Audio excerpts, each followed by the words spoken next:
আজ পবিত্র শবে মেরাজ। ইসলাম ধর্মের অন্যতম তাৎপর্যপূর্ণ ও মহিমান্বিত এই রাতটি ধর্মপ্রাণ মুসলমানরা ইবাদত ও প্রার্থনার মধ্য দিয়ে পালন করবেন। ইসলামী বিশ্বাস অনুযায়ী হিজরি সনের রজব মাসের ২৬ তারিখ রাতে মহান আল্লাহর বিশেষ নির্দেশে প্রিয় নবী হজরত মোহাম্মদ সাল্লাল্লাহু আলাইহি সাল্লাম মক্কা থেকে মদিনা ও ঊর্ধ্বাকাশে ভ্রমণের সৌভাগ্য লাভ করেন। এই ঐতিহাসিক ঘটনায় ইসরা ও মেরাজ নামে পরিচিত। এ সময় মহানবী সাল্লাল্লাহু আলাইহি সাল্লাম আল্লাহর দিদার লাভ করেন এবং মুসলমানদের জন্য ৫ ওয়াক্ত নামাজ ফরজ করা হয়। ইতিহাস অনুযায়ী এই বরকতময় রাতে মহানবী সাল্লাল্লাহু আলাইহি সাল্লাম বুরাক নামক বিশেষ বাহনে আরোহণ করে সিদরাতুল মুনতাহা, বাইতুল মামুর, বেহেশতের নদীসহ জান্নাত ও ফেরেশতাদের বিভিন্ন নিদর্শন পরিদর্শন করেন। পবিত্র শবে মেরাজ মুসলমানদের কাছে অত্যন্ত তাৎপর্যপূর্ণ ও ফজিলতপূর্ণ একটি রাত। এ উপলক্ষে মুসলমানরা নফল নামাজ আদায়, পবিত্র কোরআন তেলাওয়াত, জিকির আজকার ও বিশেষ দোয়া মোনাজাতের মাধ্যমে আল্লাহর সন্তুষ্টি অর্জনের চেষ্টা করেন। রাজধানীর উত্তরায় একটি বহুতল আবাসিক ভবনে ভয়াবহ অগ্নিকাণ্ডের ঘটনা ঘটেছে। এতে ৬ জন নিহত হয়েছেন। মৃতের সংখ্যা আরও বাড়ার আশঙ্কা করা হচ্ছে। ফায়ার সার্ভিস জানিয়েছে আজ সকাল ৭টা ৫০ উত্তরার ১১ নং সেক্টরের ১৮ নম্বর রোডের একটি ৭তলা ভবনের ২য় তলায় বাসাবাড়িতে আগুন লাগার ঘটনা ঘটে। প্রায় ২ ঘন্টার চেষ্টায় সকাল ১০টায় আগুন পুরোপুরি নির্বাপন করা হয়। এ ঘটনায় ৬ জনের মৃত্যু হয়েছে বলে নিশ্চিত করেছে ফায়ার সার্ভিস। এছাড়া ১১ জনকে উদ্ধার করে কুয়েত মৈত্রী হাসপাতালে পাঠানো হয়েছে। এদের মধ্যে দগ্ধ কয়েকজনের আশঙ্কাজনক অবস্থা বলে জানিয়েছেন চিকিৎসকরা। এদিকে আগুন লাগার কারণ অনুসন্ধানে তদন্ত কমিটি গঠন করা হয়েছে বলে জানিয়েছে ফায়ার সার্ভিস। গত সপ্তাহ থেকে বাজার দর কিছুটা বেড়েছে। শীতের সবজির আমদানি থাকলেও টমেটো, সিম, পেঁয়াজ, ফুলকপি, বাঁধাকপি, কাঁচামরিচ সহ সব পণ্যের দাম সপ্তাহের ব্যবধানে কেজিতে বেড়েছে ১০ থেকে ২০ টাকা। এসব সবজি বিক্রি হচ্ছে ৬০ থেকে ৮০ টাকা করে। প্রতি কেজি কাঁচামরিচ বিক্রি হচ্ছে ১৩০ থেকে ১৫০ টাকা। বিক্রেতারা বলছেন, এবার বাজার চড়া, তবে শীতের ভরা মৌসুমে এমন চড়া দামের বিষয়ে দেশের নানা সংকটকে দায়ী করছেন তারা। অন্যদিকে বাড়তি দামে ক্ষুব্ধ ক্রেতারা। এদিকে ডিমের ডজন বিক্রি হচ্ছে ১৩০ টাকা দরে, পোলট্রি মুরগি বিক্রি হচ্ছে ১৮০ টাকা, সোনালী ২৫০ থেকে ২৬০ টাকা, আর গরু খাসির মাংসের দাম স্থিতিশীল থাকলে বেড়েছে মাছের দাম। তবে চালের বাজার মোটামুটি স্থিতিশীল। সবজির বাজার শীতকালে সব নতুন সবজিও পাওয়া যাইতেছে, মোটামুটি দাম সহনীয় আছে, মধ্যবিত্তর জন্য ভালো, একটু দেখে কিনলে মোটামুটি চলে আর কি। অন্যান্য জিনিসের দাম যেমন হচ্ছে ফুলকপি দেখা যাচ্ছে যে জোড়ায় কিনতাম ৩০ টাকা, এখন ৬০ টাকা বা ৪০ টাকা জোড়া। তো কাঁচা সবজির কিছুটা দাম বাড়ছে আর কি। আসলে টোটালি তো ব্যবসায়ী যে সমিতি আছে বা যারা নীতি নির্ধারক আছে, তারা যদি এটা পদক্ষেপ নেয় তাহলে অবশ্যই এর মধ্যে কিছু চেঞ্জ সম্ভব। তুলনামূলক শীতে এই সিজনে যেভাবে শাকসবজি পাওয়া যায় অন্যান্য বছর তুলনায় এবার একটু বেশি দামটা। যেমন পালং শাক ধরেন অন্য বছর ১০ টাকা করে পাওয়া গেছে, এখন সেই পালং শাক আপনার ১৫ টাকা করে চাচ্ছে। বাজার কমিটি এবং প্রশাসন যদি সঠিকভাবে দায়িত্ব পালন করে, আমার মনে হয় আমরা যারা আছি মধ্যবিত্ত এবং নিম্ন মধ্যবিত্তের লোকজন, যারা ঢাকায় চাকরি করার উদ্দেশ্যে চাকরি করে এখানে বসবাস করি এবং সীমিত আয়ে ইনকাম করে যারা চলাচল করি, তাদের জন্য একটু সুবিধা হতো। গত সপ্তাহ তুলনায় এই সপ্তাহ কম নাই, আর গত সপ্তাহ কম গেছে না, একই দাম। মিষ্টি কুমড়া মনে করেন এই কাঁচামালের ভিতরে ভালো মন্দ আছে আর কি। সবচেয়ে ভালো যেটা, এটা আমি ৫০ টাকা কেজি বেশি, আর এটা ৫০ টাকা কেজি বাজারও। ওই সিম আপনার ৫০ টাকা বেশি, ৫০ টাকাই ছিল। গেছে সপ্তাহে বলার বেচছি ১৫০ টাকা, এই সপ্তাহে বলার ১৮০ টাকা কেজি, কেজিতে ৩০ টাকা বাড়ি গেছে। আর সোনালি বেচি ২৪০, এই সপ্তাহে ২৫০-৬০। আর সাদা লেয়ার বেচিলাম গেছে সপ্তাহে ২০০ টাকা কেজি, এখন এই সপ্তাহে ২২০ টাকা ৩০ টাকা বেচতেছি। এই বেগুনটা, লম্বা বেগুনটা আপনার ৮০ টাকা কেজি, এটা হচ্ছে নিয়মটা আছে ৬০ টাকা কেজি। তাল বেগুন এটা হচ্ছে ভালো আছে ৮০ টাকা কেজি, আমারটা ৬০ টাকা কেজি, ভালো করে ডিপেন্ড করে আর কি। সিমের তুলনায় একটু কম আছে ৪০ টাকা ৫০ টাকা, টমেটো আপনার ৮০ টাকা, গত সপ্তাহে আপনার ১০০ টাকা, এই সপ্তাহে ৮০ টাকা।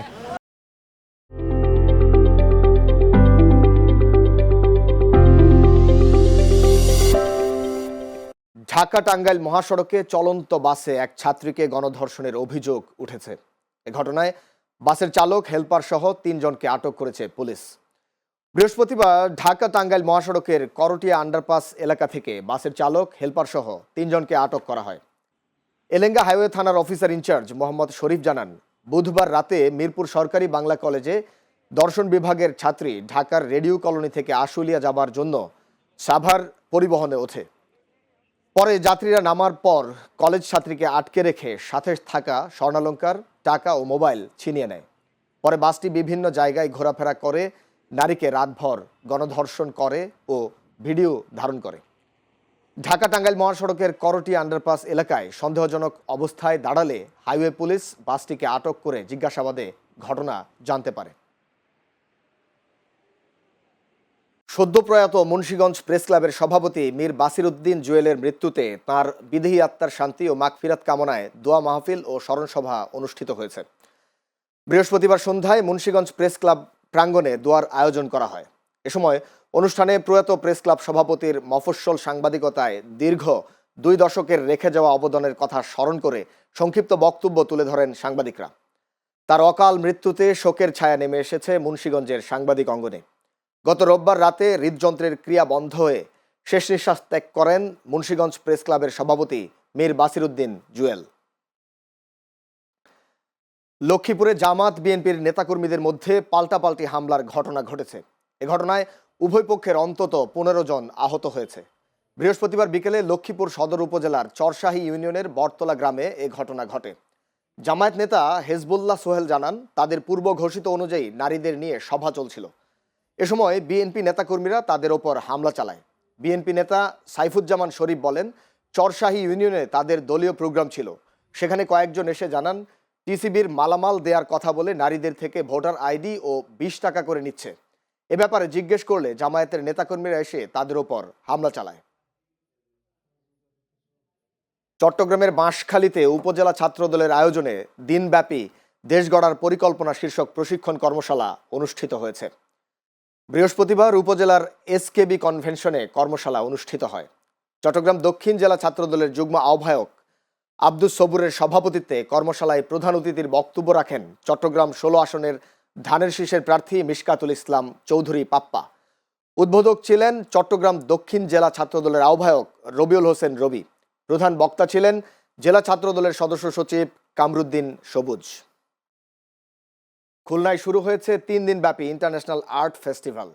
বিজয় 71-এর উদ্যোগে আয়োজিত আন্তর্জাতিক উৎসবে যুক্তরাজ্য, ফ্রান্স, স্পেন, ভারতসহ 11টি দেশের চিত্রশিল্পীদের নির্বাচিত শিল্পকর্ম প্রদর্শিত হচ্ছে। বৃহস্পতিবার সন্ধ্যায় জেলা শিল্পকলা একাডেমিতে উৎসবের উদ্বোধন করেন খুলনা বিশ্ববিদ্যালয়ের উপাচার্য প্রফেসর ডক্টর মোহাম্মদ রেজাউল করিম। অনুষ্ঠানে বিভিন্ন শিক্ষা প্রতিষ্ঠান, সাংস্কৃতিক সংগঠন এবং আর্ট একাডেমির শিক্ষক শিক্ষার্থীরা উপস্থিত ছিলেন। দুপুরের পর থেকেই দেশের বিভিন্ন আর্ট একাডেমি থেকে আগত শিক্ষার্থীদের অংশগ্রহণে শুরু হয় চিত্রাঙ্কন প্রতিযোগিতা। অনুষ্ঠানে বিশেষ অতিথি ছিলেন খুলনা বিভাগীয় গ্রন্থাগারের উপপরিচালক মোহাম্মদ হামিদুর রহমান। সভাপতিত্ব করেন বিজয় 71-এর সাধারণ সম্পাদক সেলিম মাহবুব। জাতীয় হিফজুল কুরআন প্রতিযোগিতায় প্রথম স্থান অর্জন করায় সিরাজগঞ্জের হাফেজ মোহাম্মদ রাহিমুল ইসলামকে সংবর্ধনা দেওয়া হয়েছে। বৃহস্পতিবার সন্ধ্যায় Sirajganj chamber of commerce and ইন্ডাস্ট্রির উদ্যোগে শহরের বাজার স্টেশন মুক্তমঞ্চে অনুষ্ঠানের আয়োজন করা হয়। কোরআনের ছোঁয়া ফাউন্ডেশন বাংলাদেশ আয়োজিত দেশব্যাপী প্রতিযোগিতায় 3500 প্রতিযোগীর মধ্যে প্রথম স্থান অধিকার করে 13 বছর বয়সী রাহিমুল। তিনি শহরের সয়াধানগড়া গ্রামের বাসিন্দা। অনুষ্ঠানে প্রধান অতিথি ছিলেন চেম্বার অব কমার্স অ্যান্ড ইন্ডাস্ট্রির পরিচালক ও জেলা বিএনপির সাধারণ সম্পাদক সাইদুর রহমান বাচ্চু। অনুষ্ঠানে বিভিন্ন শ্রেণীর পেশার মানুষ উপস্থিত ছিলেন। বেগম খালেদা জিয়ার বিদেহী আত্মার মাগফিরাত কামনায় নোয়াখালীতে দোয়া ও মোনাজাত অনুষ্ঠিত হয়েছে। বৃহস্পতিবার রাতে বেগমগঞ্জ উপজেলা সেতুভাঙ্গা বাজারে দোয়া ও মোনাজাতের আয়োজন করা হয়। এ সময় উপস্থিত ছিলেন জেলা বিএনপির সাবেক সদস্য শামীমা বরকত লাখি, উপজেলা বিএনপির সদস্য সচিব মাহফুজুল হক আবেদ, জাসাসের কেন্দ্রীয় সহসভাপতি শাহজালাল লিটন ও উপজেলা যুবদলের আহ্বায়ক রুস্তম আলী সহ অনেকে। গাজীপুর সিটি কর্পোরেশনের কোনাবাড়িতে অবৈধ গ্যাস সংযোগ বিচ্ছিন্ন করেছে তিতাস গ্যাস কোম্পানি। বৃহস্পতিবার মহানগরীর কোনাবাড়ি থানার জরুন পেয়ারা বাগান এলাকায় অভিযান পরিচালনা করেন জেলা প্রশাসনের নির্বাহী ম্যাজিস্ট্রেট প্রভাকর রায়। এ সময় আবাসিক বহুতল 6টি ভবন ও টিনশেড বাড়ির 113টি ডাবল চুলার গ্যাস সংযোগ বিচ্ছিন্ন করা হয়। অভিযানে উপস্থিত ছিলেন Gazipur Titas gas transmission and distribution company, Chandra zonal অফিসের ব্যবস্থাপক আল মামুন সহ অন্যান্য কর্মকর্তারা। মিয়ানমারের রাখাইন রাজ্যে চলমান সশস্ত্র সংঘাতের সরাসরি প্রভাব পড়েছে বাংলাদেশের সীমান্ত এলাকায়। সীমান্তের ওপার থেকে ছোড়া গুলি, স্থলমাইন বিস্ফোরণ আর অনুপ্রবেশ টেকনাফ জুড়ে চরম আতঙ্কে সাধারণ মানুষ। এখনই কার্যকর পদক্ষেপ নেওয়া না হলে পরিস্থিতি আরও ভয়াবহ আকার নিতে পারে বলে আশঙ্কা কক্সবাজার সীমান্তবাসীর।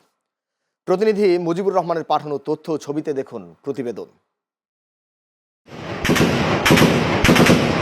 মিয়ানমারের অভ্যন্তরে কৌশলগত গুরুত্বপূর্ণ তোতারদিয়া দ্বীপ দখলে নিতে সংঘাতে জড়ায় আরাকান আর্মি ও রোহিঙ্গা বিদ্রোহী গ্রুপগুলো, যার সরাসরি প্রভাব পড়েছে বাংলাদেশের টেকনাফ এবং উখিয়া সীমান্তে। চরম আতঙ্কে বাসিন্দারা। বেশি দরদ আছি আমরা, ও প্রতিদিন গুলি মারছে না, ওই আমার লেট্রিনের দিকে পড়ছে, তাই আমরা সবাই দাঁড়িয়ে গেছি। আমার ছোট বাচ্চা নিয়ে আমি দাঁড়ায় থাকছি। আমরা যদি দায় না যাইতাম আমার গায়ে পড়তো, না হলে আমার বাচ্চার গায়ে পড়তো। তা আমরা কোথায় যাব? 11 জানুয়ারি রোববার সীমান্তের ওপার থেকে ছোড়া গুলিতে হোয়াইকং এলাকায় হুজাইফা নামে এক শিশু গুলিবিদ্ধ হয়। 12 জানুয়ারি সোমবার হোয়াইকং সীমান্তের নাফ নদী সংলগ্ন এলাকায় স্থলমাইন বিস্ফোরণে পা বিচ্ছিন্ন হয়ে যায় হানিফ নামে 28 বছর বয়সী এক যুবকের।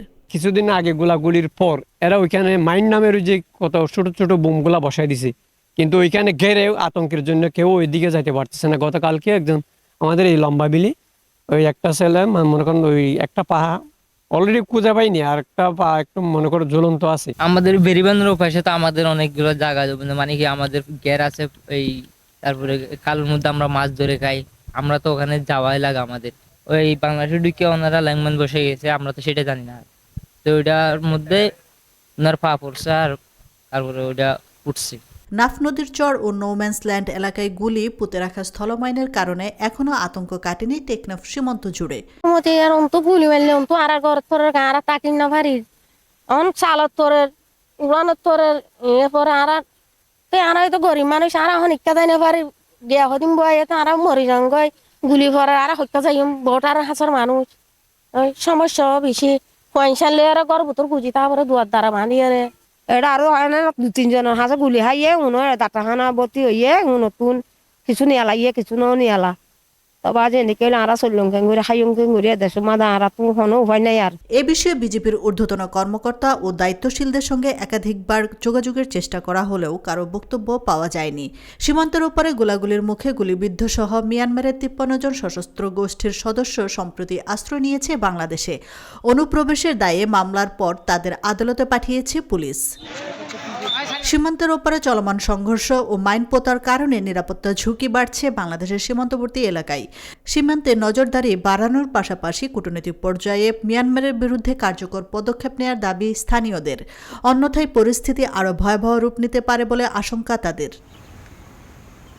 আশরাফুন নাহার মালা, চ্যানেল এস, নিউজ ডেস্ক।